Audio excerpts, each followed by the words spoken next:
Terima kasih pemirsa, Anda masih bersama kami dan Mensaku. Dalam segmentasi berikut ini Ustadz Zaki akan menjelaskan kita bagaimanakah ancaman bagi orang yang suka mengadu domba. Silakan Ustadz. Baik, bismillahirrahmanirrahim. Alhamdulillah, assalatu wassalamu ala rasulillah, amma ba'd. Pemirsa Damai Indonesiaku TV One dari Sabang sampai Merauke, dimanapun Anda berada. Ayahanda, ibunda, kakak adik yang mudah-mudahan Allah muliakan hidup kita dunia akhirat.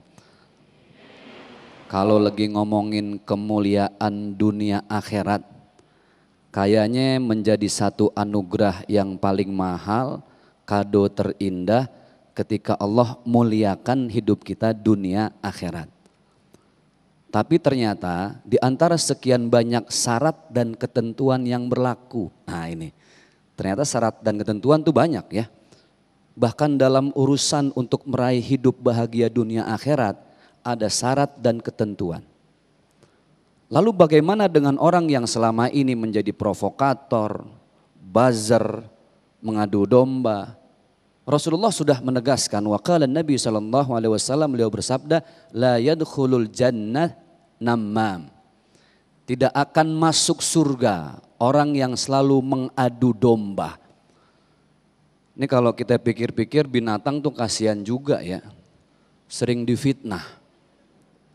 Yang diadu manusia, yang difitnah domba. Betul nggak Bu? Yang difitnah manusia, kemudian yang difitnah lagi kambing. Makanya ada istilah kambing hitam. Yang oon manusia, yang difitnah udang.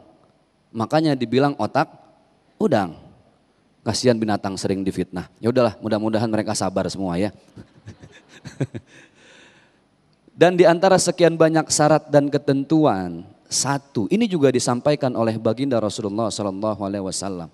Kalau tadi kan Rasul menyampaikan tidak akan masuk surga orang yang mengadu domba.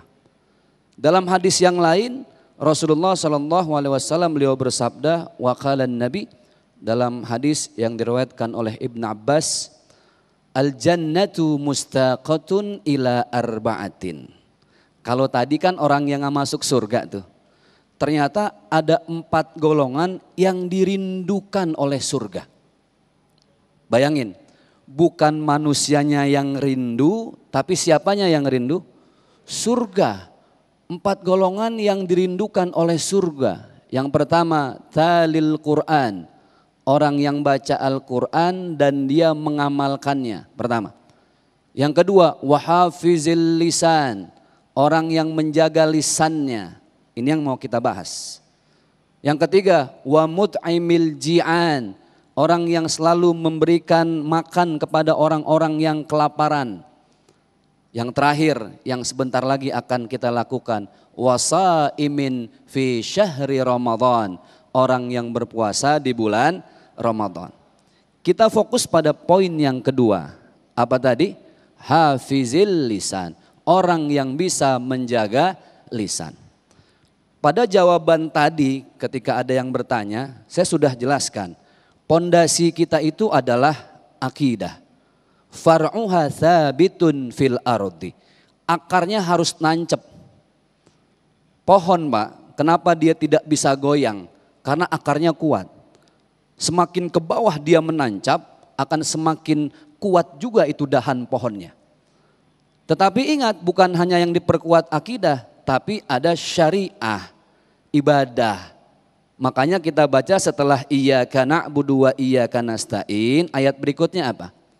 Ihdinas siratal mustaqim. Seperti yang Mas Agung tadi sampaikan. Ya Allah, tunjukkanlah kepada kami jalan orang-orang yang lurus. Jalan orang-orang yang istiqomah di dalam kebaikan. Karena paling susah itu adalah bagaimana kita konsisten dalam kebaikan. Yang ketiga jangan dilupakan, ada namanya akhlakul karimah. Akhlak yang mulia. Berarti orang yang hafizil lisan, menjaga lisan itu adalah bagian dari akhlak. Zaman sekarang yang kudu dijaga bukan cuma lisan Bu. Tapi tulisan. Sekarang ibu jujur ya, jangan ada dusta antara kita. Lebih sering bicara lewat lisan apa chat lewat tulisan? Chat lewat tulisan. Update status lewat tulisan. Kemudian kita komen orang lain lewat tulisan. Maka bukan hanya orang yang mampu menjaga lisan, tapi dia mampu menahan nafsu dalam bentuk tulisan. Buzzer itu tidak hanya dalam bentuk video, tapi dalam bentuk tulisan. Maka merugilah orang yang mampu ketika dia ingin menyebarkan satu berita, memprovokasi, tapi dia berpikir panjang. Jangan-jangan saya sholat selama ini pahalanya semua jadi hilang. Jangan-jangan saya sedekah selama ini sama sekali tidak dapat apa-apa, nol. Umroh tiap bulan, haji tiap tahun, peduli tetangga tiap hari Jumat, Jumat berkah. Tapi itu semua bisa hilang cuma gara-gara akhlakul karimahnya tidak ada. Makanya baginda Rasulullah menegaskan bahwa ternyata ada yang bisa menghilangkan semua pahala-pahala kebaikan kita. Apa?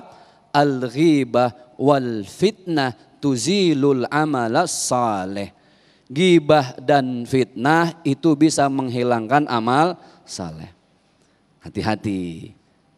Bagaimana caranya ibu kalau lagi ngomongin orang, lagi gibah, lagi fitnah, ya, lagi namimah, ngadu domba, langsung rem, injek rem, pakem. Apa remnya? Astaghfirullahal. Tutup mulut. Astaghfirullahalazim. Jangan istighfarnya kenceng tapi koma enggak titik. Habis istighfar astaghfirullahalazim. Tuh ngomong-ngomong si Mpok Maimunah yang sebelah kayaknya lakinya ngepet tuh ya. Jadi fitnah, jadi provokator lagi. Ingat, yang namanya buzzer, provokator itu bukan hanya dalam urusan konteks negara, Bu. Dalam bertetangga hati-hati loh. Berapa banyak satu tetangga dengan tetangga yang lain sampai enggak tegor-tegoran. Cuma gara-gara dengar berita sepihak. Iya enggak? Padahal yang namanya berita itu harus ada klarifikasi, harus ada tabayun. Emang kalau udah urusan emak-emak udah ribet dah. Betul enggak? Maka ada istilah the power of emak-emak. Begini Pak, kita nitip uang sama emak-emak, sama nitip omongan, beda. Bapak nitip uang sama bini, yang udah-udah nyampainya kurang. Tapi kalau nitip omongan sama perempuan, yang udah-udah nyampainya lebay. Kenapa? Karena kita belum ada edukasi, belum ada pemahaman bahwa kita harus jagain sholat kita dengan akhlak. Kita harus jagain pahala sedekah kita dengan menjaga lisan. Al-kalamu yang fudhu ma la tangfudhuhul ibar.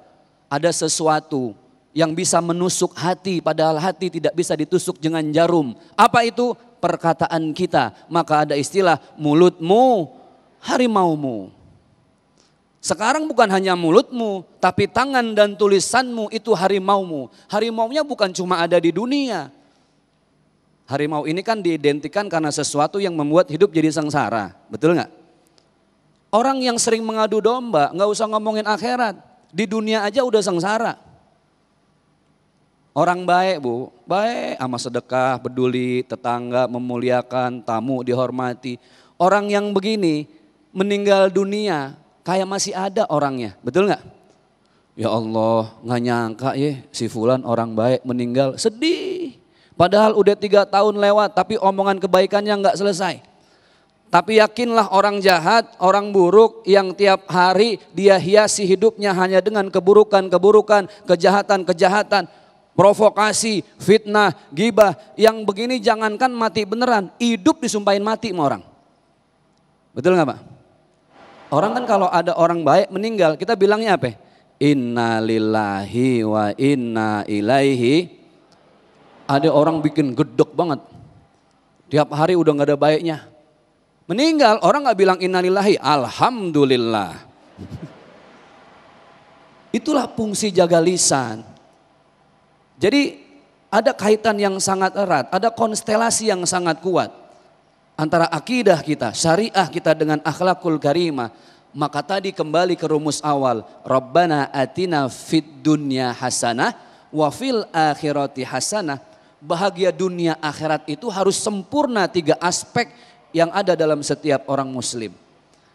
Bapak Ibu yang berbahagia, pemirsa Damai Indonesiaku TV One, maka mudah-mudahan hikmah yang kami sampaikan adalah mari kita perkuat akidah kita perbaiki ibadah kita, dan kita tebarkan kebaikan kita kemana-mana, termasuk diantaranya kita rem lisan kita, tidak ada provokasi di antara kita, tapi justru bagaimana menebar kebaikan untuk bahagia kita dunia akhirat. Amin ya Rabbal Alamin. Amin ya Rabbal Alamin. Baik, terima kasih Ustadz, dan kita akan segera menjawab pertanyaan-pertanyaan selanjutnya setelah pesan-pesan berikut ini. Damai Indonesiaku.